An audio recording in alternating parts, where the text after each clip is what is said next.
கனமழைக்கு தாராபுரத்தில் வீடு இடிந்து விழுந்து சேதம். 50,000 மதிப்புள்ள வீட்டு உபயோகப் பொருட்கள் சேதமடைந்தது. திருப்பூர் மாவட்டம் தாராபுரம் அருகே உள்ள கொலுஞ்சிவாடை செல்லும் அமராவதி பழைய ஆற்றுப்பாலம் அருகே ஓட்டு வீடு உள்ளது. இங்கு கொலுஞ்சிவாடையை சேர்ந்த முருகாவாந்தம் என்ற சுமைதூக்கும் தொழிலாளி தன்னுடைய மனைவி கலைச்செல்வி, மகன் பிரதீஷ் ஆகியோருடன் வசித்து வருகிறார். இந்த நிலையில் இவர்கள் கடைக்கு சென்றனர். அப்போது கனமழை பெய்தது.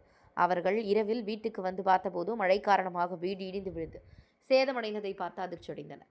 இடிபாடுகளுக்குள் வீட்டில் இருந்த டிவி, மிக்சி, கேஸ் அடுப்பு, மின்விசிறி உள்பட 50,000 மதிப்புள்ள பொருட்கள் முற்றிலுமாக சேதமானது. இதுபற்றி அறிந்ததும் தாராபுரம் கிராம நிர்வாக அலுவலர் சத்தியமூர்த்தி சம்பவ இடத்துக்கு வந்து சேதமான வீட்டை ஆய்வு செய்தார். இதுகுறித்து தாசில்தாரிடம் அறிக்கை சமர்ப்பித்தார். கனமழை காரணமாக மண் வீடு இடிந்து விழுந்து தொழிலாளி முருகானந்தம் வீட்டுக்கு உரிய நஷ்டஈடு வழங்க வேண்டும் என தாராபுரம் வட்டாட்சியருக்கு கோரிக்கை விடுத்தனர். தாராபுரம் செய்திகளுக்காக முனியப்பன்.